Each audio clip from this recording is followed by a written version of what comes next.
शुका सारिखे पूर्ण वैराग्य जाचे वशिष्ठा परी ज्ञान योगेश्वराचे कवी वाल्मिका सारिखा मान्य ऐसा नमस्कार माझा सद्गुरु रामदासा. जय जय रघुवीर समर्थ.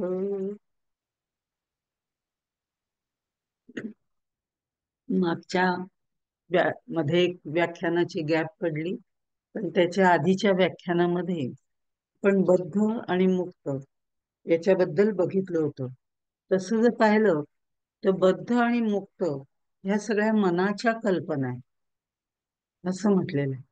आपण मनानेच ठरवतो की मी बद्ध आहे, मी मुक्त आहे. पण बद्ध आणि मुक्त ह्या वृत्ती पण आहे. त्यामुळे या दोन्हीतून बाहेर पडून नंतर परब्रह्माकडे जावं लागतं. मी बांधलेला आहे, मी बद्ध आहे, मी मुक्त झालोय, आता मला ब्रह्मज्ञान झालं असंही म्हणून चालत नाही. मी मुक्त झालो असंही नसतं, मी बद्ध झालं असंही नसतं. कारण ते आपण आपल्या मनाने केलेली कल्पना असते. हे आपण बघितलं. त्यानंतर मग आता ह्या कल्पनेतून, कारण कल्पना ह्या मनाने केलेल्या असतात आणि हे परब्रह्म मनातीत आहे. त्याच्यासाठी मनाचं उन्मन करावं लागतं असं दरवेळेस सांगितलं जातं. मग हे उन्मन करायचं म्हणजे नक्की काय करायचं, हा पुन्हा पुढचा प्रश्न येतो. पण याच्यातून मुळात कल्पना विश्वातून बाहेर पडायचंय. त्याचं कारण असं, आपण सातत्याने प्रपंचातही कल्पना करतो आणि परमार्थात सुद्धा बऱ्याच वेळा वेगवेगळ्या कल्पना करतच असतो. या कल्पना सोडून दिल्या पाहिजेत. कारण कल्पना आपण करतो ते एक तर त्या भूतकाळात झालेल्या घटनांसंबंधी करतो किंवा भविष्यकाळात होणाऱ्या गोष्टींसाठी करतो. आपण वर्तमान काळात राहणं हे जास्त गरजेचं आहे. आणि संत नेहमी वर्तमान काळामध्ये राहतात हे आपल्याला माहिती आहे. मग आपल्याला त्या संतांप्रमाणे प्रत्येक गोष्ट करायची आहे. कारण ते निर्मळ असतात, विमल असतात, शुद्ध असतात आणि चित्तशुद्धी त्यांची झालेली असते. कारण ते अशा कल्पना विश्वामध्ये रमत नाही. आत्ताचा आलेला क्षण किंवा आत्ताचा असलेला वर्तमान काळ याच्यात ते राहतात. आपल्याला ते फार कमी जमतं. आपण नेहमी शांत बसलो असं घटकावर करा. तर वर्तमान काळात मी शांत बसलोय, मी चिंतन करू शकतो, आता मी अमकं करू शकतो असं नाही होत. आपल्या मनात वेगवेगळ्या कल्पना येत राहतात. त्यामुळे त्यातनं बाहेर पडून आपल्या साधनाची प्रतिष्ठापना आपल्याला करायची आहे. तो जो समास आहे, साधन प्रतिष्ठा निरूपण, तो आपण इथे बघणार आहोत. आणि त्याच्यामध्ये त्याची प्रतिष्ठा करायची. प्रतिष्ठा करायची म्हणजे हा श्रोत्यांचा प्रश्न खरा असा आहे की प्रतिष्ठा करायची म्हणजे नक्की काय करायचं. बरं, संसारात राहणारा हा प्रपंच करणारा असा हा श्रोता आहे या दासबोध ग्रंथाचा. काही शिष्य पण आहेत की ज्यांनी थोडीफार चित्तशुद्धी वगैरे त्यांची तिथपर्यंत अगदी गेलेले नसले तरी पोहोचलेले आहेत, साधना करतायत नेहमी आणि साधना करतायत, सगळ्या गोष्टींची तयारी करतायत, मन वगैरे या शुद्धीकरण चालू आहे, मनोधारणा बदलण्याचा प्रयत्न करतायत, असे शिष्य पण आहेत. अभ्यास करणारे आहेत, साधक आहेत, मुमुक्षु आहेत, बद्ध आहेत, आमच्यासारखे देहबुद्धीने वावरणारे सुद्धा आहेत. आता इथे साधनाची प्रतिष्ठा करायची म्हणजे नक्की काय करायचं. तुम्ही सांगितलं साधनाची प्रतिष्ठा करा, पण नक्की काय करायचं हा प्रश्न आहे. बरं, दुसरा असा प्रश्न आहे की त्यांनी तो पहिला म्हणजे पहिल्या काही ओव्यांमध्ये 1 ते 14 ओव्यांमध्ये हेच विचारलेलं आहे की नक्की काय आहे. म्हणजे तुम्ही सांगताय हे सगळं पटतंय, त्या वेळेला पटतंय, तिथं बसल्यावरती पटतंय, असं करावं तसं करावं, सद्गुरूंच्या समोर सगळेजण बसलेले आहेत, हाही भाग महत्वाचा आहे. आणि ते सद्गुरू सांगतात ते प्रत्येक गोष्ट पटते हेही खरंय.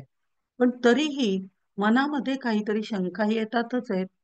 मग काय शंका येत आहेत, तर त्यांचा प्रश्न असा आहे काही दृष्टी सची दिसेना, काही दृष्टीची न दिसे, मनास तेही न भासे, न भासे न दिसे कैसे, ओळखावे श्रीराम. न दिसता ओळखण, किती धरावी आपण, हे तो श्रमासीच कारण, होतसे श्रीराम. तुम्ही म्हणताय ते अगदी आम्हाला सगळं पटलं. पण काय आहे, जे आम्ही कधी पाहिलंच नाही, जे आम्ही कधी अनुभवलंच नाही, जे आम्हाला दिसत नाही, त्याचा आम्ही कशी काय प्रतिष्ठापना करणार? ते निर्गुणाची करा वगैरे हे सगळं समजलं. सगुणाच्या ऐवजी निर्गुणाकडे जाण, देहबुद्धी सोडून आत्मबुद्धीकडे जा. शब्द पातळीवरती सगळं समजलंय. पण नक्की काय करायचं मग? ते निर्गुण आहे म्हणताय, ते दृष्टीच आम्हाला दिसत नाही, पाहता येत नाही. आणि आमचं कसं आहे, आम्ही या संसारामध्ये राहतोय.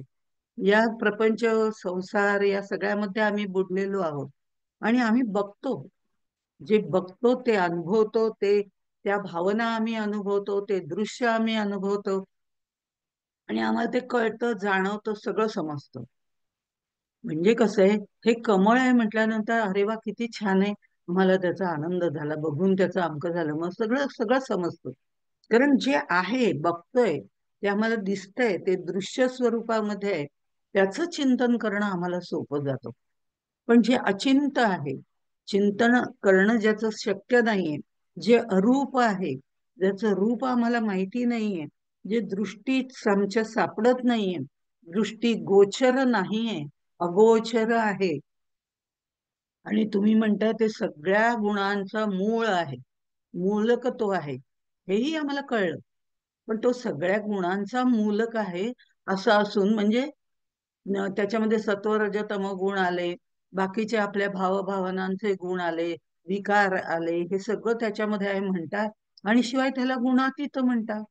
आम्हाला कसं प्रपंचामध्ये हे सगळे गुण दिसतात, हा रागावलाय, तो प्रेम करतोय, तो अमकं करतोय, हे गुणही आम्हाला दिसतात. आमचे विकारही आम्हाला दिसतात, की आम्ही लहान, म्हणजे वय वाढत गेलं त्याप्रमाणे आम्ही आधी लहान होतो, मग आम्ही मोठे झालो, हे आम्हाला दिसतंय ना. तसं यातलं काहीच दिसत नाहीये. आणि तुम्ही म्हणताय तो गुणातीत आहे, आता त्याचं ध्यान धरायचं कसं? हे ध्यान धरणं जे आहे ते अवघड आहे. तर हे करायचं ते अनिर्वचनीय आहे, त्याचं वर्णन करता येते, व वर्णन तुमच्याकडे समजून आम्ही कल्पना केली असती की ते असं आहे, ते तसं आहे. तर तुम्ही म्हणतात ते असं नाही, ते तसं नाही, ते तसं नाही. मग करायचं काय आम्ही? तर त्यावेळेला समर्थ सांगतात, अचिंत्य ते चिंतावे, अव्यक्तास आठवावे, निर्गुणास ओळखावे, कोणे परी श्रीराम. निर्गुणास ओळखावे कोणे परी, हे जरा मोबाईल स्विच ऑफ करते, 1-2 मिनिटं.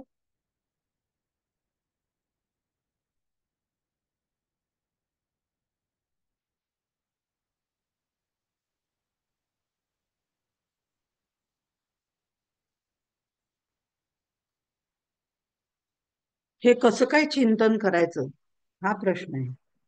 पण ते म्हणे नाही, अचिंत्य आहे तेच चिंतावे. आता न दिसे न भासे, कैसे ओळखावे, हा सगळा प्रश्न शिष्याने विचारलेला आहेच. हे कसं करायचं?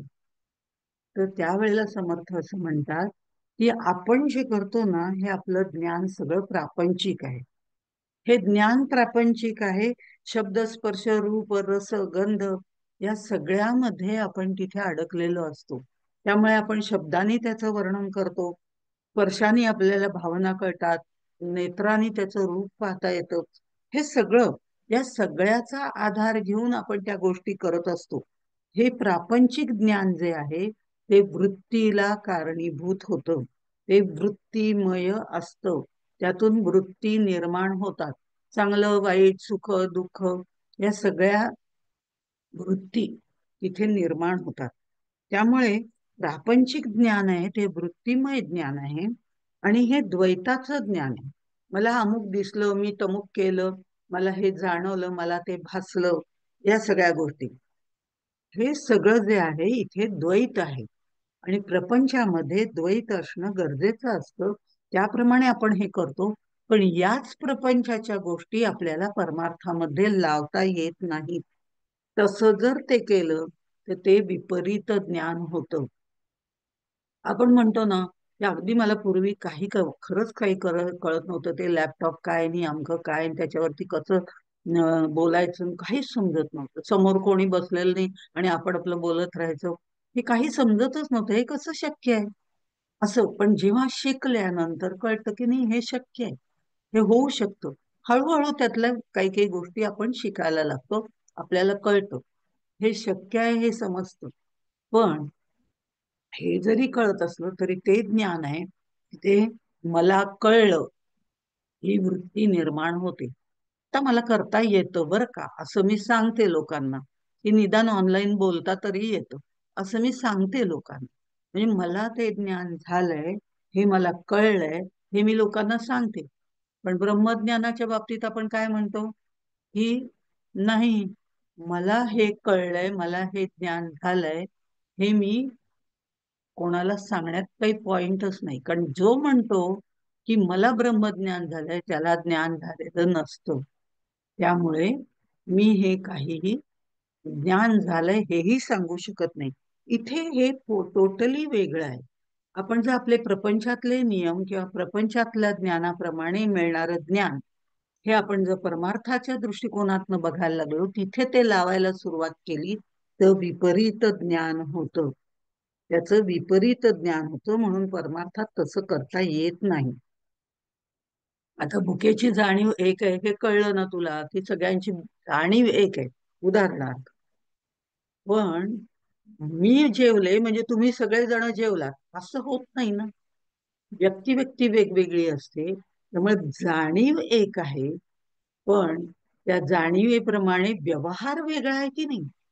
मग जाणीव जशी एक आहे तशी परब्रह्माची जाणीव सगळ्यांची एक आहे. पण तरी सुद्धा ही जाणीव एक असली तरी प्रत्येकाचे मार्ग वेगळे आहेत. प्रत्येकाच्या शरीराची धारणा, देहबुद्धीची धारणा ही सगळी कमी करावी लागते. देहबुद्धी ते आत्मबुद्धी प्रवास करावा लागतो. हे शब्दरूपाने तुला कळलंय ना. मग आता मी सांगतो की ही जाणीव जरी सगळी एक असली तरी परब्रह्माकडे जाण्याचे मार्गही वेगवेगळे आहेत. कोणी ध्यान मार्गाने जाईल, कोणी ज्ञान मार्गाने जाईल, कोणी भक्ती मार्गाने जाईल. जसं प्रत्येकाला जेवावं हे लागतंच, तो त्याच्या पद्धतीने जेवतो. मी मीठ भाकरी खाल्ली तर तुम्ही पुरणाची पोळी खाल, तुम्ही दुसरं काही खाल, पण भूक आहेच ना. त्याप्रमाणे हे मार्ग वेगवेगळे आहेत. पण याची गल्लत करू नको. त्याच्यात संभ्रम निर्माण होतो. आपण हे प्रापंचिक ज्ञान तिकडे लावायला लागलं की संभ्रम निर्माण होतो. कारण ते कल्पनेच्या जोरावरती असतं. म्हणून आपण तो संभ्रम दूर करण्यासाठी कल्पनाच करण्याची गरज नाही. आणि देहबुद्धीप्रमाणे किंवा प्रपंचाप्रमाणे ते मार्ग इथे लावून चालत नाही. ते विपरीत होतं. मग ते काय म्हणतात की तुम्ही म्हणता ब्रह्म आठवायचं आणि विसरायचं, विसरायचं आणि आठवायचं, हा मार्ग आहे. हा त्याच्या चिंतनाचा मार्ग आहे. मन नेहमी चिंतन करतं की नाही. म्हणजे मन जे आहे ते मन आपलं रिकामं कधीही राहू शकत नाही. आणि हे रिकामं राहण्यासाठी नामजप करायचा, की दोन शब्दांच्या मध्ये आपलं मन चिंतन कशाचंही करत नाही.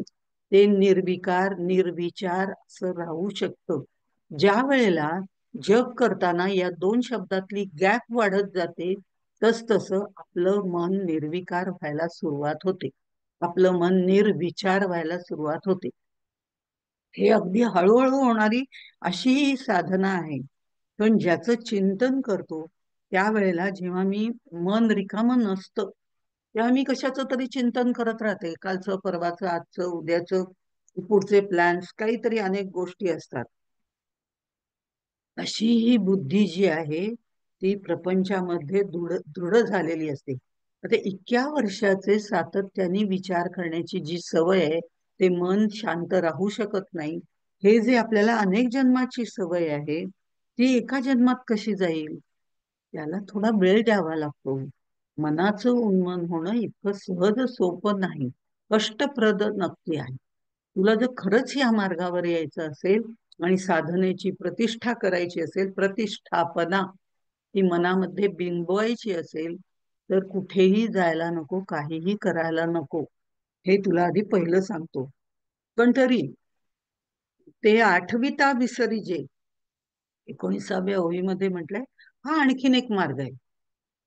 मन शांत ठेवणं हे जरा जड जात आहे, मग आता आणखीन एक मार्ग सांगतो, की ठीक आहे, आठवणं विसरणं हे जमतं की नाही आपल्याला. कारण प्रपंचामध्ये आम्ही ते करतो. एकदा काहीतरी गोष्ट काय होता, लक्षात ठेवलेली असते पण विसरतो. अगं मला आठवणच झाली नाही. म्हणजे आठवता पण येते आणि विसरता पण येते. या दोन्ही गोष्टी, विसरता पण येते हेही लक्षात ठेवायला लागतं, कारण प्रपंचातल्या बऱ्याचशा गोष्टी ज्या आपल्याला भावत नाहीत त्या विसराव्या लागतात.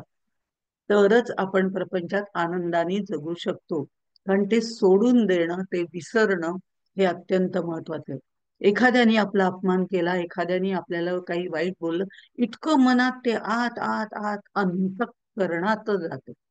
त्या अंतःकरणातनं पहिलं बाहेर काढावं लागतं. त्याचा निचरा करून टाकावा लागतो. ते विसरावं लागतं.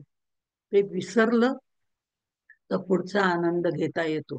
नाहीतर त्याच कल्पनेमध्ये रमून आम्ही त्याच्यातच गुंतून जातो. हे चालत नाही. त्यामुळे विसरणं हे प्रपंचात महत्वाचं आहे आणि परमार्थातही महत्वाचं आहे. पण ते कसं, आठविता विसरीजे आणि विसरोनी आठविजे. म्हणजे परमात्म स्वरूप जे आहे ते अद्वैत आहे. आपण द्वैतात आहोत. मी आठवतोय, मी करतोय ही भावना आहे. तर त्याचं चिंतन करायचं असलं तर आपल्याला आपल्यातला मी आधी काढून टाकावा लागतो. तो मी काढला की मी आठवतोय हे राहतच नाही आणि मी विसरतोय हे त्याहून राहत नाही. म्हणजे या दोन्ही गोष्टी, आठवणं आणि विसरणं, हे आपल्याला करता येतं. फक्त त्याच्यासाठी थोडीशी आपल्याला साधना करावी लागते. साधना करावी लागते म्हणजे सतत त्याचा अभ्यास करणं. साधना करणं म्हणजे माळ घेऊन बसणं नाही. सतत राम राम म्हणणं नाही. सतत प्रवचन कीर्तन करणं नाही. सतत ध्यान लावून बसणं नाही. म्हणजे ते करायचंच आहे. ते आपण शेवटी बघणार आहोत. ते करायचंच आहे. ते का करायचंय हे साधण्यासाठी. आठवणं विसरणं हे साधण्यासाठी ते करायचंच आहे. पण आपण बघितलंय, हा जो दशक आहे ना, हा अख्खा दशक मी पण विरहित साधना करायला शिकवतो. इथे त्याची खरी सुरुवात आहे. या दशकातल्या ह्या याच्यामध्ये आधी त्यांनी माहिती पुन्हा एकदा रिवाईव्ह केलेली आहे. पण आता त्यांनी मात्र नक्की काय करायचं, ते मी पण विरहित साधना करण्यासाठी आधी तुला सांगितलं होतं ना, आत्मनात्म विवेक कर, सारासार विचार कर, नित्यानित्य विचार कर. मग आम्ही तोच विचार करत बसायचं का प्रपंचाचं काय? अगं नाही, प्रपंच करताना कर ना. तेही करताना करता येतो. ही प्रपंच ही परमार्थाची प्रयोगशाळा आहे, पण परमार्थ नाही येतो. त्या मार्गाला जाण्यासाठी ते सिद्धांत आपल्या मनामध्ये प्रतिष्ठित करण्यासाठी ती सगळी साधना आहे प्रपंचाची. मग प्रपंचामध्ये मीपणा विसरणं किती अवघड आहे. अहंता, अहंकार, दर्प आपण बघितलेले आहे. दर्प असलेला माणूस कोणाला जवळ नकोच असतो. पण अहंता, ही अहंता सुद्धा नको असते. हे आपलं अस्तित्व आहे हे मात्र आपल्याला जागृत ठेवावं लागतं. पण त्याचा म्हणजे मीपणा नव्हे. मीपणा विरहित साधना करायचे. प्रपंचातला मीपणा सोडून द्या. बघा काय होतं. सगळं सहज सोपं होऊन जातं. पण आपल्यालाच इतकं हे असतं, मी का म्हणून आधी सांगू, मी का आधी फोन करू, तिने कुठे केलाय, हा मीपणा नाही केला तिने, विसरली असेल, कामात असेल, सोडून दे ना. हे जमत नाही. अहो काय झालं, बरेच दिवसात तुझा फोन नाही आला म्हणून मी केला. असं बघितलं तर का हा मी आहे म्हणून मी केला, काय बरं आहे ना, सगळं ठीक आहे ना. झाला ना, संपला विषय इथे. हा मीपणा सोडून द्यावा लागतो. मीपणा विरहित साधना करण्याकरता आधी नित्यानित्य, आत्मानात्म, सारासार, सारासार विवेक आपण प्रपंचाचे व्यवहार करताना करतो ना. हे फायदा आहे का तोटा आहे. मग तसंच इथेही करावं लागतं. अगदी तुला आता प्रपंचाप्रमाणेच घेऊन जातो की साधना कशी करायची. त्यातलीच उदाहरणं देतो म्हणजे समजेल. असं समर्थांना वाटलं असावं. आणि मग ते असं म्हणतात की ह्या सगळ्या ह्याच्यामध्ये साधना करताना हे नित्य आहे, ते आपल्याला उपयोगी पडणार आहे, त्याची साधना करायची आहे, हे एवढं तर लक्षात येईल. त्याच्यानंतर नित्य अनित्य, नंतर आत्मा. तर स्वतःच्या वरचा विचार करायचा झाला तर आत्मतत्व काय आहे, बाकीचं काय आहे, ते देह काय आहे, हे विचार केला की समजेल की आत्मतत्व आहे तोपर्यंत देह कार्य करतो, म्हणजे ते शाश्वत आहे. मग कोणाची उपासना करायची, देहाची का आत्म्याची? मग हे तुला समजतं. असं जर तू सातत्याने अभ्यास केला तर प्रपंचामध्ये नित्य काय, अनित्य काय, आत्मा काय आणि अनात्मा काय, या गोष्टी तुला कळायला लागलेल्या आहेत. हे आतापर्यंत मागच्या समासापर्यंत सांगून झालेलं आहे. आता हाचा विवेक कर. प्रपंचात करताना आपण विवेक करायचा असतो. विवेक म्हणजे काय? आमचा विवेक काही वेळेला स्वार्थी असतो, त्यामुळे त्याला विवेक म्हणत नाही. मला असं वाटतं की मी विवेकाने केलं कारण मला त्याचा फायदा झाला, तर तसा विवेक नाहीये. विवेक विचाराने वेळेवर कर्तव्य करणे. विचाराने वेळेवर कर्तव्य करणे. मग विचाराने करायचंय. कृती करण्यापूर्वी विचार केला तर पश्चाताप करण्याची वेळ येत नाही. पण तो जो विचार करायचा तो वेळेवर करायला लागतो. नाही तर बैल गेला आणि झोपा झाला, काय उपयोग आहे? नंतर विचार सुचला, त्याला काही उपयोग नाही ना. त्यामुळे तेही नाही. आणि हे सगळं विचार केला, कृती करण्यापूर्वी विचार केला, त्याच्यानंतर तो वेळेवर केला. वेळेवर केल्यानंतर त्याप्रमाणे आसक्तीरहित हेवे दावे सोडून, मीपणा सोडून कर्तव्याचं पालन केलं. हे प्रपंचात केलं तरी सुद्धा हे परमार्थाकडे जाण्याचा मार्ग आहे. कारण तिथे आपण आपला मी सोडलेला असतो. मीपणा विरहित केलेली ही पण एक प्रकारची साधनाच आहे, हे लक्षात घ्यायचंय. पण तरी सुद्धा आता इथे जर तुझं बऱ्यापैकी चित्तशुद्धी होत आले, काही तिथे शिष्य असे आहेत जे आता आपले साधक आहेत, त्यांच्या दृष्टिकोनातनं जर विचार करायचा झाला, बद्धमुमुक्षूंसाठी हे सांगितलेलं असलं तरी पण पुढे साधकांसाठी किंवा ह्याच्यासाठी म्हटलंय, तर त्याने म्हटलं आता मी पण तुझा हळूहळू कमी झालेला आहेच. हे मी पण गेलेलं आहे. पण ते आठविता विसरी जे, म्हणजे चिंतन सतत चालू ठेवलंच पाहिजे. ते चिंतन सतत चालू ठेवणं म्हणजे अनुसंधान आहे. या सगळ्या गोष्टींचं चिंतन ठेवणं हे सुद्धा अनुसंधानच आहे. पण ते मी चिंतन केलं बरं का आत्ता, आणि मी आत्ता हे सगळं अगदी विवेकाने वेळेवर माझं कर्तव्य पार पडलं, हे सांगायला गेलं की आला मीपणा. मग ती मीपणा विरहित साधना होईल का? सांगण्याची गरज नाही. ते लोकांना आपल्या कृतीतून कळलं पाहिजे, हे महत्वाचं आहे. मग आता ते आठविता विसरीजे, त्याचं स्मरण करायचंय. आपल्याला स्मरण किती गोष्टींचं होतं बघा. स्मरण करणं आपल्या हातात आहे आणि आपण ते ठसवून ठसवून करतो. त्यावेळेला त्या काय फंक्शन मध्ये, लग्नामध्ये तिने इतकी घाणेरडी साडी मला दिली होती, काय करायचंय? हे चिंतन पक्क ठसवलेलं. आता मी बघते माझ्या मुलाच्या लग्नात तिला सूट देईल, हे काय आहे? ही मी पण, त्याच्या मागची भावना, त्याच्या मागच्या इतर चांगल्या गोष्टी बघा ना, तर आपल्याला त्या गोष्टीचा आनंद घेता येतो. मग पुढच्या कल्पना आपण करत नाही आणि आपल्या मनापासून जे आपल्याला वाटतं ते आपण देतो. हा देण्या घेण्याचा व्यवहार, त्याचं स्मरण आम्हाला असतं प्रपंचामध्ये. इथे ते म्हणतात थोडं वेगळं आहे. हे मी केलं होतं, मी दिलं होतं, तिने दिलं, मी तू माझे तुला, माझे मी माझे मला, हे सगळं त्याच्यामध्ये येतं. पण इथे ते आठविता विसरी जे, ते परब्रह्म आठवायचंय आणि विसरायचंय. आठवायचंय आणि विसरायचंय, हा काय भाग आहे? अरे त्या परब्रह्माला ते असं नाही तसं नाही असं सांगितलंय ना आपल्या लोकांनी, तसं आठव ना, काही बिघडत नाही. हा ते आत्मानात्म विवेक करताना ते आठव ना, की हा हे आत्मा आहे, हे अनात्मा आहे, काय? कारण ते तसं नाही. सारासार विचार करताना, नित्यानित्य विवेक करताना आठव, त्याला आठव. हा, आता मला परब्रह्म कळलं, मला कळलं, हे विसरून जा. कारण तुला ते अजून कळलंच नाही.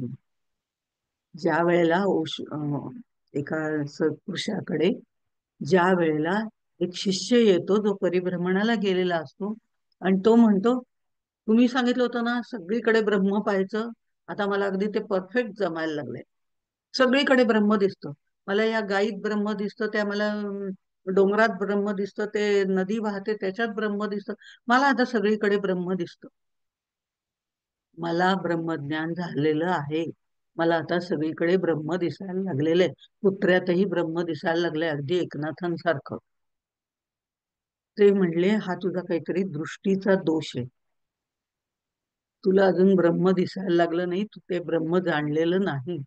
पण मी जाणलं असं जेव्हा मला वाटायला लागतं, तेव्हा ते विसरिजे, ते विसरून जा. आता त्याला पुन्हा आठव. पुन्हा सातत्याने आठवल्यावर जेव्हा तुला त्याचं अनुभूती यायला लागेल, जेव्हा तुला त्याची अनुभव यायला लागेल, त्या अनुभव आल्यानंतर सुद्धा मला अनुभव आला, मला अनुभव आला नाही, मग ते विसर. मला ज्ञान झालंय हे सुद्धा विसरायचं असतं. मग ते, मग विसरायचं आणि आठवायचं. ज्या वेळेला त्यातला मीपणा जाईल, मीपण विरहित तुला ब्रह्मज्ञान होईल. मला ब्रह्मज्ञान झालंय ही कल्पना सुद्धा तुझ्या मनात येणार नाही, किंवा मला ब्रह्मज्ञान झालंय याची जाणीव सुद्धा तुझ्यात राहणार नाही. त्यावेळेला तू लोकांना सांगायलाच जाणार नाही की मला ब्रह्मज्ञान झालंय, कारण त्याची तुला जाणीवच नाही. पण ते तुला झालेलं आहे हे सांगण्याकरता काहीही दुसऱ्याला जाऊन सांगण्याची गरज नाही. जोपर्यंत तू दुसऱ्याला सांगतो तोपर्यंत तू द्वैतात आहे, आणि ते ब्रह्मज्ञान अद्वैत आहे. त्याच्यापर्यंत जाण्यासाठी तुलाही भक्त व्हायचं आहे, विभक्त नाही. तो त्याच्याशी एकरूप व्हायचं आहे आणि मग त्याचा अनुभव घ्यायचा आहे. अनुभव घेताना सुद्धा तुला कळणार नाही की मी याचा अनुभव घेतो. पण नंतर जे परिवर्तन होतं, त्या परिवर्तनातून लोकांना समजेल, तुला सांगायची गरज नाही. आणि म्हणून ते विसरून आठवी जे, आठवून विसरी जे. काय आठवायचं आणि काय नाही आठवायचं हे महत्वाचं आहे. हा जो मीपणा आहे तो विसरायचा आहे. हा मीपणा कुणाचा आहे? हा देहबुद्धीचा आहे, हा त्रिपुटीचा आहे. हा देहबुद्धीचा जो मीपणा आहे, तो मी पण विसरलं की खऱ्या मीची ओळख होते. आणि तो खरा मी दुसरीकडे तिसरीकडे कुठेही नाही, तो माझ्या आतच स्थित आहे. तोच अंतरात्मा आहे, तोच आत्मा राम आहे. तिथपर्यंत आपल्याला जायचंय. म्हणून हे आठवणं आणि विसरणं, विसरणं आणि आठवणं, स्मरण करायचं, विसरायचं. विसरायचं म्हणजे काय विसरायचं आणि काय आठवायचं, ते विसरल्यानंतर पुन्हा काय आठवायचं, हा हे सातत्याने करत राहिलं. प्रपंचात सुद्धा छोटासा आपला बालगोपालासारखा नातू आहे. नातू आहे हे मला माहिती आहे, त्याचं प्रेमाने मी सगळं करते, त्याला सगळं छान त्याचं, आणि आवडतं आपल्याला करायला. नातवंडांचं ही आपली प्रवृत्ती आहे. पण हळूहळू त्याच्यामध्येच कृष्ण पाहणं ही निवृत्ती आहे. मग त्या कृष्णाला दुसऱ्या कोणी घेतलं तरी मला मनात शंका येत नाही. दुसरीने कोणी त्याचं केलं तरी वाटतं वा वा छान आहे, मी करते तसं तो पण करतो. हे सोडून देणं पण जमलं पाहिजे. ते घेणं जेव्हा येतं तेव्हा घ्यायला जमलं पाहिजे. त्याग करायचा असतो तेव्हा सोडून द्यायला पाहिजे. जसा अहंकार सोडून देता आला पाहिजे, मीपणा सोडून देता आला पाहिजे. मीपण विरहित साधना, त्याची प्रतिष्ठापना ही महत्वाची आहे. आणि याच्यासाठी काही कुठे काही मांडावे न लगे, काही सांडावे न लगे, सगळं आपल्या हातच आहे. कुठे शोधशी काशी रामेश्वर, काही गरज नाहीये त्याची. गरज नाही म्हणजे जायचं नाही का? जायचं, सगळ्यांबरोबर जायचं, आनंद घ्यायचा आहे. आपल्याला प्रपंचामध्ये सातत्याने आनंद हवा असतो, पण तो आनंद घेताना ते आनंद स्वरूप आठवून आपल्याला आनंद घेता आला पाहिजे. हे पुढे त्यांनी सांगितलेलं आहे आपल्याला. पण ते असं म्हणतात 17व्या ओळीमध्ये, हे आठवणं विसरणं, विसरणं आठवणं, हे साधारण त्यांनी सगळं सांगितल्यानंतर 19व्या ओळीपासून त्यांनी कॉन्ट्राडिक्टरी, म्हणजे विरोधाभास असलेली अशा काही ओव्या आहेत. त्या ज्या ओव्या आहेत त्याच्यामध्ये ते म्हणतात, विसरता आठवी जे. आता विसरल्यानंतर आठवा हे आता आपण बघितलं ते. भेटो जातात तुटी पडे, असंही म्हटलेलं आहे. आता भेटायला गेल्यावर ताटात तूट झाली असं कसं म्हणता येईल? भेटायला झाल्यावर भेटणारच ना आम्ही एकमेकांना. मग हे भेटो जाता तुटी पडे. म्हणजे इथे त्यांनी म्हटलंय, मला परब्रह्माला पाहायचंच आहे, मला त्याला एकदा भेटायचंच आहे, एकदा मला त्याचा अनुभव घ्यायचाच आहे. या ह्यानी तुम्ही तिथे गेला, भेटायलाच जायचंय, मला ते भेटलंच आहे, मला ते कळलंच आहे, या दृष्टीकडे तुटी पडेल. आपोआपच तुम्ही त्याच्यापासून दूर जाता. कारण विभक्त व्हायचंच नाहीये असं त्याच्यापासून. त्याचा भक्तच व्हायचंय आपल्याला, त्याच्याशी एकरूपच व्हायचंय आपल्याला. त्यामुळे त्यांनी असं म्हटलेलं आहे की त्यास न होता म्हणजे ते नाहीये असं आम्हाला वाटतं. तर नाही असं कसं म्हणशील तू? इथे जिवंतपणे उभा आहे, जे तत्व तुझ्यात आहे तेच ते आहे असं मी सांगतोय.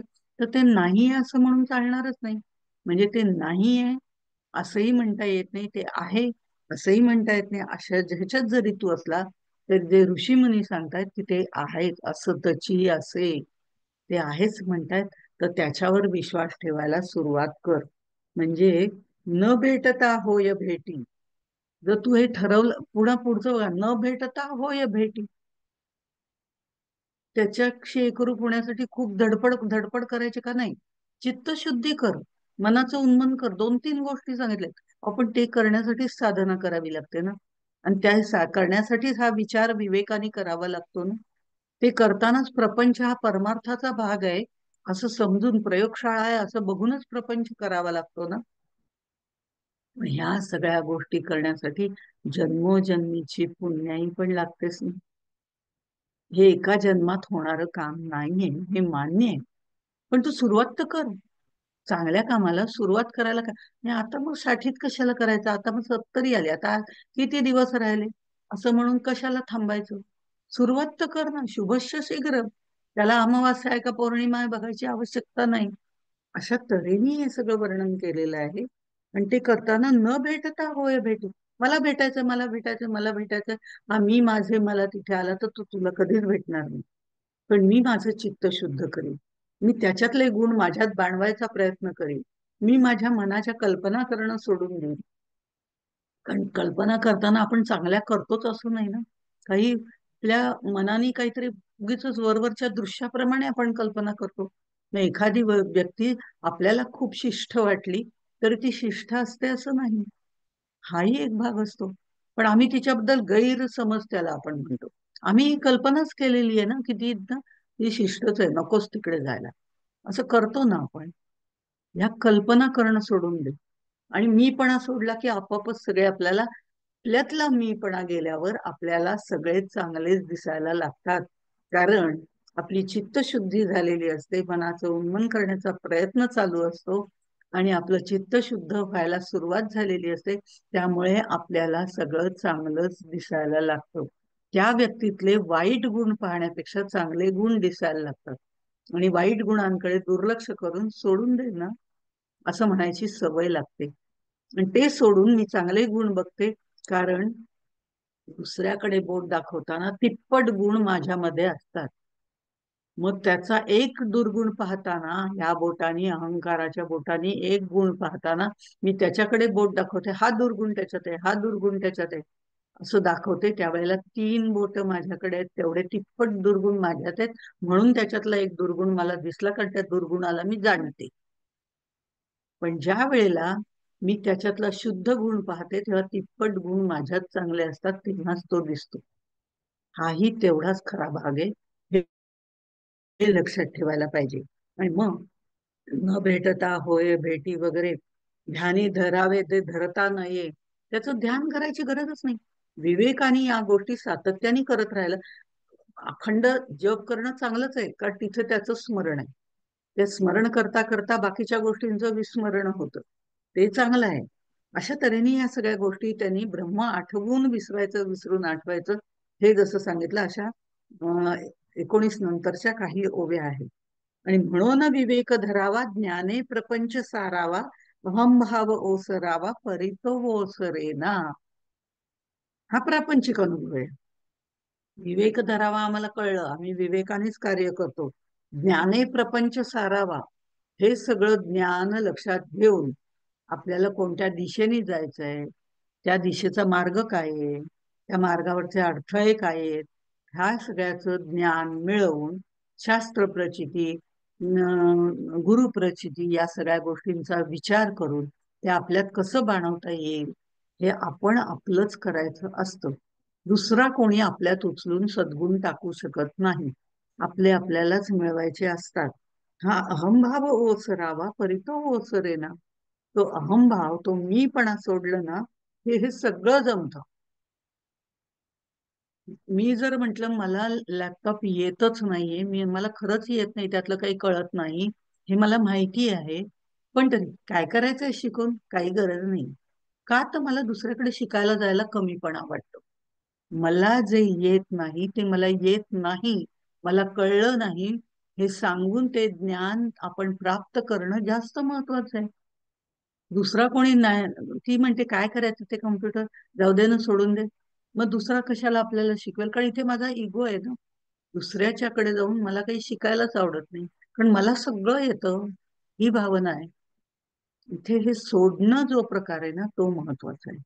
आणि त्यामुळे तो अहंभाव ओसरला की आपोआप प्रत्येक गोष्टीचं आपल्याला ज्ञान जसं प्रपंचात होऊ शकतं, व्यवहार ज्ञान वगैरे या गोष्टी होऊ शकतात, तसंच परमार्थामध्ये तुला अहंभाव सोडला की हे सगळं तुला करता येईल. आणि मग तुझ्या वृत्तीची निवृत्ती होईल, ब्रह्माची प्रतिष्ठापना होईल. हे सगळे अहंकार हा पहिला अडसर आहे, तो बाजूला सार. दुर्गुण सोडून देणं वगैरे हे चित्तशुद्धी होण्याकरता आहे. आता जर चित्तशुद्धीपर्यंत तू आलेला आहे, साधन चतुष्टय पूर्ण झालं, मी तुला सांगितलं ते तू केलंच असशील, समर्थांना इतकी खात्री आहे की आम्ही समास वाचला की तसं आचरण करायला सुरुवात करू, हा त्यांचा गैरसमज असावा. कारण आमची देहबुद्धी कुठे जाते अजून, ती अजून जात नाहीये ना. ती सोडण्याचा प्रयत्न करून चित्तशुद्धीपर्यंत आलेले जे साधक आहेत त्यांना ते म्हणतात, तरी मी साधक आहे. याचा तुला अहंकार अजून आहेस ना, तो तरी सोडायला पाहिजेस ना. आता हे त्यांनी म्हटलंय. मग आता तुम्ही म्हणताय आठवायचं विसरायचं, विसरायचं आठवायचं, मग अनुसंधान कसं करणार विसरलो तर? मग ते आहे का, त्याचं अनुसंधान करायचं ते आहे का? अरे नाही, कसं म्हणतोस, ते असतची असे. हे जे मगाशी आपला विषय चालू होता की ते लोक सांगतात हे सगळे संतांनी सांगितलंय, संतांनी सांगितलंय, मी सांगतो म्हणून तू विश्वास ठेव असं मी बिलकुल म्हणत नाही. हे संतांनी तर सांगितलंय. त्याच्या थोडं मागे गेलंच तर परमेश्वराने सांगितलेलं आहे. विष्णूने राजहंस रूपाने ब्रह्मा ला अद्वैताचा उपदेश केला, ती हंसगीता आहे.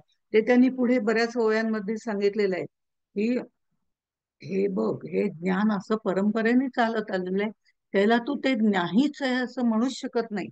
शंकरांनी पार्वतीला गुरुगीता सांगितली, चतुश्लोकी भागवत ब्रह्मदेवानी सांगितलेलं आहे. श्रीकृष्णाने अर्जुनाला गीता सांगितली, ती तर सगळ्यांना माहितीच आहे, पण सप्तश्लोकी गीता सुद्धा सांगितलेली आहे. आता आपण, त्यांनी पुढे त्याला असं म्हटलंय, हे तू काहीच बघितलं नाहीस का? मग ते शब्दज्ञान आधी मिळव. शब्दज्ञान आधी मिळव, गुरुप्रचिती घे, शास्त्र प्रचिती घे, चित्तशुद्धी कर, मनाचं उन्मन कर. हे सगळं झाल्यावर मग साधन प्रतिष्ठा आहे. ते सगळं त्यांनी पुन्हा इथे सांगितलं आणि मग साधन प्रतिष्ठेकडे ते वळलेत. पण ते म्हणतात हे नाही असं म्हणू नको, ते असतची असे. आपणास नुमजे बरवे, म्हणून या मिठ्ठे कैसे करावे, ना तरी सुदृढ धरावे, सद्गुरुमुखे श्रीराम. स्वरूप स्थिती कळत नाही किंवा अनुसंधान त्याचं करता येत नाही म्हणून ते नाहीच आहे असं म्हणण्यात काही अर्थ नाही. ते साधू संत सज्जन यांच्याकडनं समजून घे, अशा त्यांनी ते 42 ते 52 मध्ये ओव्यांमध्ये त्यांनी सांगितलेलं आहे.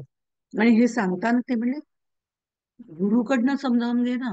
गुरु आपल्याला फार सोप्या पद्धतीने, सोप्या शब्दात सांगतात. त्या गुरूंकडनं, जे जे ज्याचे गुरु असतील त्यांच्याकडनं समजवून घे. आता गुरूंकडनं समजावून घे म्हटल्याबरोबर आम्हाला एवढं की नाही, एकदा गुरूंकडे जाऊ, बाकी सगळं सोडून देऊ, आधी पहिलं गुरूंकडे जाऊ, इतकी उतावीळ झालेली असतो, घाई झालेली असते. असे सद्गुरू मिळत नसतात. म्हणजे चला मग सद्गुरू करून घेऊ, कोणी कोणी केलं हो, तुम्ही कोणाला केलं, तुम्ही कोणाला केलं? मग हे बरे आहेत, आपल्या जवळच्या जवळ आहे, इथले आहेत, त्यांची काही हे नाही. काही फार पाळावं वगैरे लागत नाही, मग तेच गुरु बरे. मग चला, तुम्ही चाललाय का, मी पण तुमच्या बरोबर गुरु करते. असा गुरु होत नसतो, गुरु करायचा नसतो. हे पहिलं लक्षात ठेव. कारण सद्गुरु करताना कोणीतरी सांगितलं, कोणीतरी नेलं, त्याच्याबरोबर गेलं म्हणून केला, असा करून चालत नाही. देव बाजारचा भाजीपाला नाही रे, तसं गुरु हा देवाचाच अवतार आहे ना. त्यामुळे तोही तसा नाहीये. त्या गुरु करण्याला काहीही अर्थ नाही. ती काही बिशी नाहीये, मी लावली तू पण लाव. ती काही खरेदी नाही, मी खरेदी केली तू पण कर. तशी नाहीये ती. ते गुरुचं स्थान अढळ स्थान आहे, परब्रह्माचं रूप आहे. हे तू लक्षात घे. त्या ठिकाणी सगळं श्रेयसच सांगितलं जातं. तिथे श्रेष्ठत्व आहे, हे लक्षात ठेवून त्या गुरूंच्या आणि आपल्या वेवलाईन जुळायला लागतात. त्यांचं आणि आपलं मनोबल जुळावं लागतं. तेवढंच जुळावं लागतं असं नाही. तर आपली तेवढी साधना झाल्याशिवाय आपल्याला गुरु मिळत नाही. आपण 4 पावलं चाललं तर गुरु 10 पावलं पुढे येतील, हे नक्की आहे. पण गुरु मिळावा लागतो, भेटावा लागतो, आणि तो आपोआप त्या ये हृदयीचे ते हृदयी होऊन तो सहजपणे आपल्याला भेटून आपल्याला मार्गदर्शन करतो. हे गुरु मिळणं अतिशय अवघड आहे, पण अशक्य नाही. आपली तिथपर्यंत साधना पण व्हावी लागते, तेव्हाच ते जमतं. त्या तारा जुळल्या तर गुरु शिष्य हे नातं तयार होतं, आणि मग त्यावेळेला गुरु जे सांगतील ते निश्चितपणे आपल्याला प्राप्त होतं. ते आपल्याला कळतं. कारण बघा ना, एखाद्या आवडत्या माणसानी आपल्याला एखादी गोष्ट सांगितली तर आपल्याला ती पटते. पण कोणीतरी आपल्याला अजिबात आवडत नाही आणि तो काहीतरी हे उगीचच काहीतरी सांगतोय, असं आपण लगेच म्हणायला सुरुवात करतो. हा जो प्रकार आहे ना, तोच गुरुच्या बाबतीत. म्हणून त्या वेवलाईन जुळायला लागतात. कोणीतरी सांगितलं म्हणून गुरु करायचा नसतो. आता हे जमल्यानंतर सद्गुरूही आपल्याला साधना कोणती करायची ते सांगू शकतात. सद्गुरू आपल्या अडचणी यातल्या सांगू शकतात. बरं, हे आपल्या वेवलाईन जुळल्यामुळे आपल्याला काय अडचण आहे, मग तू कोणत्या पद्धतीने साधना कर. काय आहे, एकदा सद्गुरूंकडे सगळेजण जमले होते. हे शिष्य त्यांचे तिथे शाळेमध्ये त्या तिथे जमलेले होते, गुरुकुलामध्ये. आणि त्यावेळी एकाचं पोट बिघडलं. म्हणून त्याला गुरुनी सांगितलं, भांडभर दूध घे, त्याच्यात तूप घाल आणि जरा कोमट कर आणि पी. त्यांनी प्यायलं, त्याला दुसऱ्या दिवशी बरं वाटलं. फार वाढवत नाही कथा, आपल्याला परिचित आहे. त्याला ते पटलं आणि त्यांनी ते सुरुवात केली. त्यांनी घेतलं, त्याला बरं वाटलं. दुसऱ्या दिवशी का तिसऱ्या दिवशी एकाचं दुसऱ्याचं पोट बिघडलं. तो म्हणला, गुरुनी तुला हे सांगितलं ना, माझे आणि तुझे गुरु सेमच आहेत ना, मग तोच उपाय मी करतो. म्हणून त्यांनी ते प्यायलं तर त्याचं पोट जास्त बिघडलं. का बरं असं व्हावं? याला सांगितलं तेच त्यांनी केलं, त्याचे गुरु सेम, ह्याचे गुरु सेम, मग असं का व्हावं? प्रकृती भिन्न आहे ना. प्रकृती भिन्न आहे. त्या गुरूंच्याकडे जाऊन त्यांच्याकडनं, त्यांच्या गुरुमुखातनं ऐकून, जेव्हा आपण उपाय वनवसंतू अमृतानुभव ज्यांनी ऐकला असेल त्यांनी ही ओवी आठवायची. उपाय म्हणजे त्या त्या साधना. गुरु सांगताना सुद्धा शिष्यानी कोणती साधना करायची हे त्याच्या प्रकृतीप्रमाणे सांगतो. म्हणून ह्यानी तूप प्यायलं म्हणून मी तूप, पण तू नामस्मरण करतोय म्हणून मी नामस्मरण, असं होत नाही. गुरु सांगतो, गुरु मुखातून ते ऐक, असं सांगितलं तर ते गुरुकडून समजून घे. आपण असं नुमदे बरवे, म्हणून त्यास मिथ्या कैसे करावे. मिथ्या म्हणू नको या लोकांनी, ना तरी सुदृढ करावे. सुदृढ कशाने कर? गुरुमुखे, सद्गुरुमुखे. हे महत्वाचं आहे. मग हे का पोट बिघडलं, तर त्यांनी सद्गुरूंना विचारायचं होतं ना, काय बिघडलं असतं की माझंही पोट बिघडलं, मी काय करू. त्यांनी दुसरा उपाय सांगितला असता. उपाय म्हणजे इथे त्यांनी उपाय आपण या औषधोपचार या दृष्टीने म्हटलं, पण उपाय म्हणजे साधना, असा नाथपंथीयांचा शब्द आहे. ते आपण अमृतानुभवामध्ये त्याचं विवरण केलेलं आहे या ओवीच्या वेळेला. तेथ उपाय वन वसंतू. हे उपाय जरी कितीही केले तरी फलप्राप्ती व्हायची असेल, झाड लावलं हो, तर उपाय वन वसंतू हे तिथे सांगितलंय. ते कसं सांगितलंय, तर झाड लावलं, पण ते झाड उगवायला पाहिजे, ते वाढायला पाहिजे, मग त्याला फळं यायला. ती फळं केव्हा येणार? त्याचा सीझन असेल तेव्हा येणार ना. वन वनामध्ये फुलं केव्हा येणार? वसंत आल्यानंतर, म्हणजे वसंत ऋतू येईल तेव्हाच फुलं येणार ना. त्या वेळी अवेळी येणारच नाही. तसंच सद्गुरूंनी प्रतिष्ठापना केली, साधनं सांगितलं, तर ती साधना केल्यानंतर त्याचा जे उपाय आहे, जी फुलं येणार आहेत ती नंतर येणार आहेत. त्याच्यासाठी सद्गुरु रूपी वसंत यायला पाहिजे. तो वसंत जेव्हा येईल तेव्हाच ती साधना फलित होते आणि तेव्हाच त्याचं फळप्राप्ती होते. ती फलप्राप्ती जेव्हा होते तेव्हा मला ती फलप्राप्ती झाली याचं भानही आपल्याला राहत नाही. ही जाणीवही राहत नाही, कारण त्या नेणिवेच्या पलीकडे तो बसलेला आहे. त्याच्याशी एकरूप व्हायचंय. अशा तऱ्हेने त्यांनी सांगितलेलं आहे. मग या साधनेसाठी काय करायचंय? तर ब्रह्म मिथ्या का, म्हणजे खोटं का खरं का मिथ्या, हे या वादात तू पडूच नको. ब्रह्म आहे का नाही याही वादात तू पडू नको.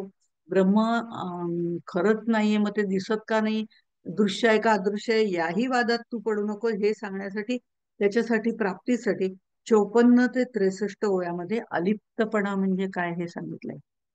सगळ्याचा आनंद घेऊन त्यातून अलिप्त कसं राहायचं हे त्याच्यामध्ये सांगितलेलं आहे. या ओव्या साधारण 54 ते 63 ओव्यांमध्ये ते सांगितले. तो अलिप्तपणा. आणि मग 64 ते 72 मध्ये साधन प्रतिष्ठा त्यांनी सांगितलेली आहे.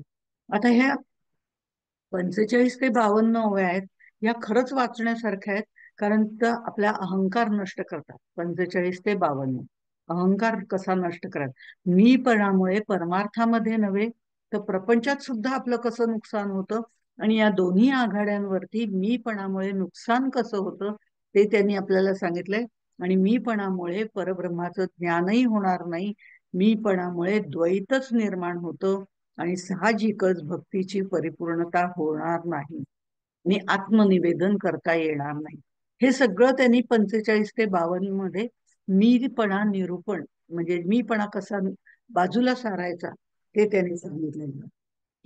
आपल्याला मीपणामुळे प्रपंचात किंवा परमार्थात दोन्हीकडे बर का नको तो मिथ्या अभिमान तयार होतो आणि प्रेम कमी व्हायला लागतं. मनात विकल्प निर्माण होतात. आपल्याला जे काही सिद्धी प्राप्त होतात त्याचाही गर्व आपल्याला प्राप्त व्हायला लागतो आणि हळूहळू त्या कमी व्हायला लागतात, कारण तिथे अहंकार येतो. मग मी पण जाणोनी त्यागावे, ब्रह्म होऊन अनुभवावे, समाधान ते पावावे, निसंगपणे 52 वियोवे. आतापर्यंत मी पण जाणावे, विसरावे, हे वगैरे सगळं सांगितलं. पण आता त्यांनी काय सांगितलं, हे मी पण जाणोनी विसरावे, त्यागावे. हा खरा मी आणि खोटा मी खरा काय आहे, मी खोटा काय आहे, हे जे दोन आहेत, मगाशी आपलं बोलणं झालं, ते जाणावेत आणि ते त्यागावेत. खरा मीला धरायचंय, खोटा मीला त्याग करायचंय. ब्रह्म होऊन अनुभवावे. आपणच ब्रह्म आहे. आपल्याला सद्गुरूंनी सुरुवातीला उपदेश केला की सगळीकडे ब्रह्म आहे, पण नंतर त्यांनी उपदेश तत्त्वमसि. ते दुसरं तिसरं कोणी नाही, बाहेर एवढं कशाला हिंडतोय, आतमध्ये बघ ना, तो तूच आहेस. ते तूच आहेस, हे ब्रह्म होऊन अनुभवावे. अहम ब्रह्मास्मी याची जाणीव सतत करून घे. सद्गुरूंनी सांगितल्यानंतर तत्त्वमसीचा उपदेश केलाय. हा उपदेश केल्यानंतर मीच ब्रह्म आहे हे प्रत्येक ठिकाणी पाहायला सुरुवात कर. त्याचं कारण आता बाहेर जगात फिरण्याचं, शब्द स्पर्श रूप रस गंध प्रपंच ह्याच्यात काही आता शिकण्यासारखं राहिलं नाही. त्याच्यात तू पुढे आल्यास. आता अंतर्मुख साधना करायला सुरुवात कर. ही अंतर्मुख साधना करताना मीच ब्रह्म आहे, इथे हा मी अहंकारात्मक नाही. भगवंत भगवद्गीतेत म्हणतं अहम वैश्वानरो भूत्वा. हा अहंकार नाहीये, तो सांगण्याकरता फक्त म्हणतोय.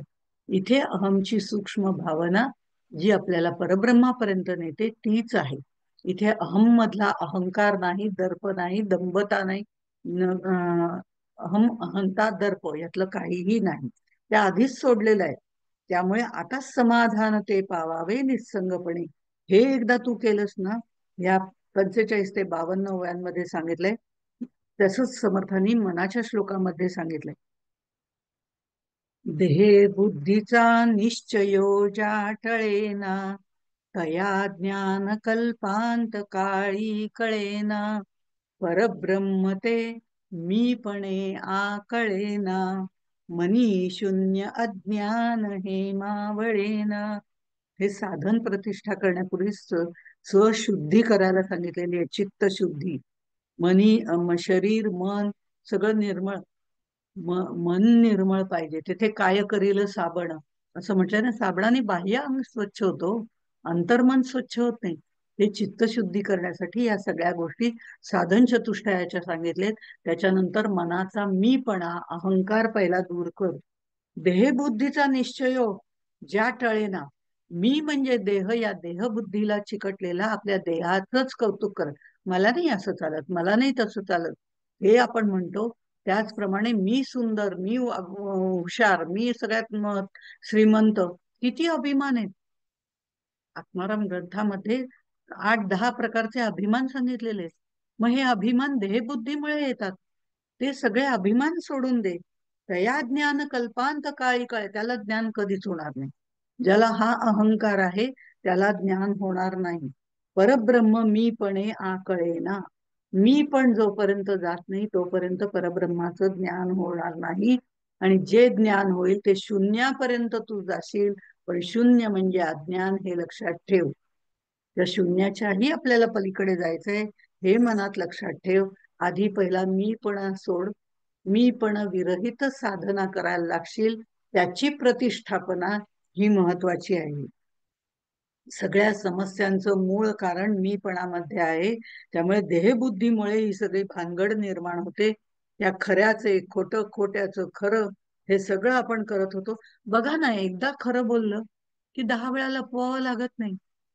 पण जर खोटं बोललं तर 10 वेळा त्याच्या पुढच्या प्रश्नांना उत्तर देताना खोटच बोलावं लागतं. हा जो खोटा मी, आपला अहंकार जपण्या, माझ्या हातनं चूक झाली असं म्हणण्यात काय आहे? नाही नाही, तसं नव्हतं, मी केलं असतं, पण ते काय झालं, हे अमकं अमकं झालं ना, ते तमकं तमकं. कशाला? नाही बा, मला नाही जमलं, मी नाही केलं, माझ्या हातनं चूक झाली. पण माझ्या हातनं चूक झाली इथे कमीपणा आहे ना. हा न्यूनपणा घेणं हे सगळ्यात महत्वाचं आहे. आणि ते एकदा केलं की सगळं जमतं. नाही मला जमतंय, तुम्ही दाखवता का? तुम्ही शिकवता का? आपोआप अज्ञान दूर नाहीच होतं. म्हणून समर्थांनी असं म्हटलेलं आहे, मीपणे प्रपंच न घडे, मीपणे परमार्थ बुडे, मीपणे सकळई उडे, यश कीर्ती प्रताप श्रीराम. मीपण कोणासीच नस आहे. हे कोणालाही पटत नाही. मीपण कोणासही नस आहे, ते भगवंती कैसे निसाहे, म्हणून मीपण सांडून राहे, तोची समाधानी श्रीराम. मी पण सांडून आपोआपच समाधान मिळतं, हे त्यांनी तिथे सांगितलेलं आहे. कसं आहे, माझा प्रयत्न, म्हणजे मी माझं करायचंय, चुकलं तर पुन्हा आठवायचंय, विसरायचंय, ह्या सगळ्या गोष्टी मी केल्यानंतर सुद्धा माझ्यातला अहंकार मी दूर करायचंय. ते एकदा केलं की मला ब्रह्मज्ञान होणं सहज सोपं आहे. पण मीपणा दूर करणं हेच मुळात अवघड आहे ना हो. ते आपल्याला देहबुद्धीमुळे जमत नाही, म्हणून ते त्या पद्धतीने सांगतात. देहबुद्धी ते आत्मबुद्धी करावी असं सांगतात. आता ह्या मीपणाबद्दल समर्थ काय म्हणतात ते एक थोडक्यात पाहू आणि आपण थांबू. हा समाज इथे पूर्ण होणार नाही, तो पुढच्या वेळेला आपण पुढे घेऊन मग पुढे चालू करू. इथे समर्थांनी म्हटलेलं आहे की मी पण शस्त्रे तुटेना, 45 ओळी. मी पण शस्त्रे तुटेना, मी पण फोडिता फुटेना, मी पण तोडिता तुटेना, काही केल्या श्रीराम. आता मी पण शस्त्रे तुटेना, मी पण, कुठला श्लोक आपल्याला आठवतो? तर आपल्याला गीतेतला श्लोक आठवतो, नैनम छिन्नन्ति शस्त्राणि नैनम दहति पावका. हा श्लोक आपल्याला आठवतो. पण तो भगवंतानी सांगताना कोणासाठी सांगितलाय? आत्म्यासाठी सांगितलंय. की आत्मा जो आहे तो शस्त्राने तुटत नाही. भले देह तुटून मृतप्राय होतो, शस्त्राने देह तोडता येतो, मारता येतो त्याला, पण आत्म्याला मारता येत नाही. तो बाहेर निघून जातो, तो वायुरूपाने बाहेर निघून जातो, त्याला मारता येत नाही. बरं, आपण जाळतो, जाळतो ते कुणाला जाळतो? त्या देहाला जाळतो. आपण त्या आत्म्याला नाही जाळू शकत, तो निघून जातो. इथे समर्थांनी हेच खरं म्हणजे मी पण शस्त्रे तुटे ना, हा माझा अहंकार तोडायचा आहे म्हणून फांद्या तोडल्यासारखा मला तो तोडता येईल का? नाही. त्याच्यासाठी मला कृतीच करावी लागते आणि ती माझी मलाच करावी लागते. माझ्याच मीपणावरती असंग शस्त्रेन दृढेन चित्वा, त्याला असंग शस्त्रेन हे म्हटलेलं आहे ना गीतेमध्ये. तर त्यामुळे कोणतं शस्त्र आहे? संग असंग, हे जे सगळं सांगितलंय, संगातीत हो, संग निसंगातीत हो. म्हणजे सगळं उपभोगायचंय पण त्याच्यात गुंतून राहायचं नाही. गुंतून निघून त्यात साऱ्या पाय माझा मोकळा, या पद्धतीने सगळ्यात गुंतायचंय, सगळ्याचा आनंद घ्यायचाय. कारण आनंद घेणं हेच आपल्या आयुष्याचं पहिलं ब्रीद आहे, प्रपंचामध्ये आहे. पण प्रपंचामध्ये आहे तेच जर आपण परमार्थात घ्यायचं ठरवलं तर तो आनंद स्वरूप आहे म्हणून सांगितलंय ना. आपण अशाश्वत ज्या गोष्टी आहेत त्या आनंदात जातो. गाडी, घोड्या, बैल, शेती, वाडी, प्रपंच, ह्या सगळ्या, मुलं बाळ, धन दौलत, या अशाश्वताच्या ठिकाणी जातो आणि आपल्याला दुःख प्राप्ती होते. पण त्या शाश्वत आनंदाकडे गेलं, जो आनंद रूपच आहे, जो आनंदाचा पुतळा आहे, आनंदाचे डोही आनंद तरंग या पद्धतीने आहे, तोच आनंद आहे, तेच बुडबुडे आहेत, तर आनंदच सगळीकडे भरलेला आहे असं जर ते आहे, असं संत आपल्याला सांगतात. तर त्या आनंदामध्ये आपल्याला एकरूप व्हायचं असेल तर हे असंग शस्त्रेण दृढेन चित्वा ह्याप्रमाणे संग निसंगातीत हो. आनंद सगळ्यात घ्यायचाय पण मला पुन्हा पुन्हा खरं तिथे जायला मिळालं तर बरं होईल नाही का. आताच अयोध्येला जाऊन आले, इतकं छान वाटलं ना असं आपण म्हणतो. तर पुन्हा तिथे जायची इच्छा ठेवतो आणि काहीतरी कारणाने आपल्याला ते शक्य होत नाही, मग दुःख प्राप्त होतो. पाहिले ती मूर्ती मी डोळ्यामध्ये साठवून घेईन आणि तो आनंद कुठेही असले तरी मी भोगू शकते. हा जेव्हा माझ्या मनामध्ये स्थलकालाच्या मर्यादेच्या पलीकडे जेव्हा जातं आणि तीच मूर्ती मी माझ्या मनात साठवून त्याचं ध्यान करून तो आनंद लुटू शकते. मी सज्जनगडावर गेल्यासारखं मला वाटतं. मला कल्पना करायची सवय आहे, मी सज्जनगडावर चढता येत नाही पण तरी सुद्धा मी गेल्याची कल्पना करू शकते. मानस पूजेमध्ये मी तिथे जाऊन पूजा करू शकते. हा आनंद माझा कोणी हिरावू घेऊ शकत नाही. भले देवानी पायाची शक्ती काढली, भले देवानी हाताची शक्ती काढली, तरी मी ते सगळं करू शकते. हा आनंद गुंतुनी गुंत्यात सारा पाय माझा मोकळा. पुन्हा तेच मला मिळालं पाहिजे. जो कोकणातला आमरस आहे तोच मला, ही कथा आपली झालेली आहे मामासाहेब दांडेकरांची, तेच मला पाहिजे, हे उपयोगी नाही. हा, ही जी आसक्ती आहे, संग आहे, त्या संग निसंगातीत हो. निसंगातीत हो म्हणजे संग सोडला की निसंगत झालं असं आम्ही म्हणतो, पण नाही ना. मी अगदी आता प्रपंचाचा सगळा संग सोडून दिलाय. मी आता अमुक्याचा संग सोडून दिलाय. मी आता ते करत नाही, मी आता हे, अगं मीचा संग कुठे सोडलाय अजून? हे सगळं सांगायला तू जातेस आणि लोक तुला, कसं काय जमलं हे तुम्हाला? इतक्या लवकर सगळ्या ह्याच्यातनं बाहेर पडणं, दुःखातनं बाहेर पडणं कसं काय जमलं हो तुम्हाला? जरा सांगता का थोडं? हे सांगता का थोडं? याच्यामध्ये आपल्याला तोही भाव आहे ना, की मी यातनं बाहेर पडले. कोण तू बाहेर पडणारी? ही देहबुद्धीचा मी आहे, तो सोडायला पाहिजे. हे मी सोडलं, मी सोडलं, मला आता ह्याची इच्छा नाही, मला आता त्याची इच्छा नाही, हे मी मला, याचाही जेव्हा संग सोडला जातो तेव्हा ते संग निसंगातीत होणं आहे. सांगण्याची गरजच नाही लोकांना, आपल्या कृतीमधनं ते कळतं. तेव्हा संग निसंगातीत. सिनेमाला गेलं, एवढं प्रवचन करतात आणि त्या सिनेमाला दिसल्या हो परवा, सगळ्यांबरोबर, सगळ्यांची इच्छा पूर्ण करण्याकरता. पण सिनेमाला गेलो तर तिथला स्वाद घ्यायला काही हरकत नाही. पण तो स्वाद घेतल्यानंतर पुन्हा त्यातनं बाहेर पडणं जे आहे ना, आठवून विसरी जे, विसरून आठवी जे, हे करायला पुन्हा आपण सिद्ध झालं पाहिजे. कोणत्याही सुख दुःखाच्या प्रसंगात, सुख दुःख दोन्ही, या दोन्ही प्रसंगातून आपल्याला बाहेर पडणं हे 15 मिनिटात जमलं पाहिजे, 15 ते 20 मिनिटात. तरच आपण संग निसंगात इथं व्हायची सुरुवातच झालेली आहे, झालो म्हणत नाही. ते सिद्धाचं लक्षण आहे. अजून आपण बद्ध मुमुक्षु कदाचित काही साधक होऊ शकतात. पण या सगळ्यातनं बाहेर पडणं महत्वाचं आहे. हे मी पण शस्त्रे तुटेना, मी पण फोडिता फुटेना, मी पण तोडिता तुटेना काही केल्या. हे मी पण तोडणं, हे कोणत्या शस्त्राने तोडायचं, तो मीपणा आतापर्यंत तुला तेच सांगत मी आलेलो आहे. ते मनाचं उन्मन करायचं प्रयत्न करायला सुरुवात कर.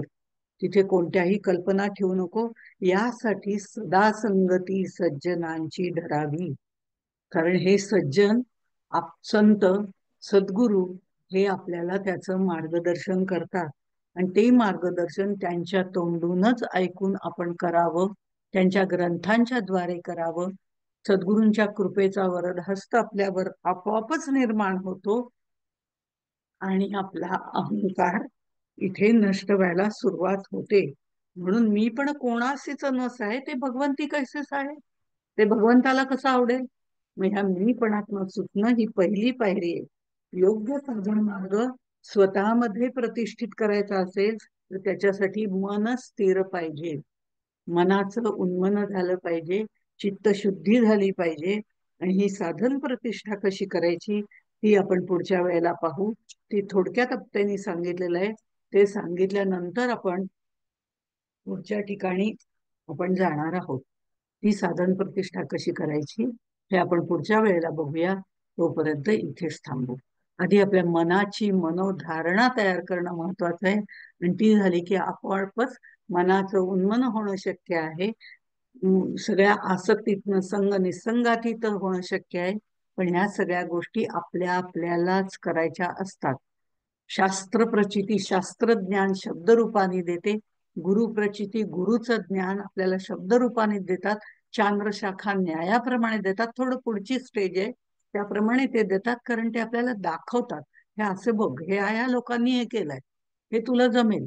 अहो ते परीक्षित वगैरे त्या काळात होते, आता काय, आताही तू करू शकशील. तुला संन्यासात म्हणजे संन्यास धर्म घेण्याकरता जंगलात जाण्याची आवश्यकता नाही. हे सद्गुरू सांगू शकतील, कारण त्यांनी ती अनुभूती घेतलेली आहे. लोकांमध्ये राहून लोकांत कसा करायचा याची प्रचिती त्यांनी घेतलेली आहे. ते सांगू शकतील. पण करायचंय कुणाला? करायचं आपलं आपल्यालाच आहे. दुसरं कोणी करणार नाहीये की घेतलं आणि तुमच्या ह्याच्यात टाकलं. असं होत नाही. त्याचे श्रम आपले आपल्यालाच घ्यावे लागतात. हे श्रम घेणं, तो अभ्यास करणं म्हणजे साधन प्रतिष्ठा करणं आहे. हे समर्थांनी सांगितलेलं आहे. ते आपण पुढच्या वेळेला हे बघून मग पुढच्या समासाला सुरुवात करू. तोपर्यंत इथेच थांबू. जय जय रघुवीर समर्थ.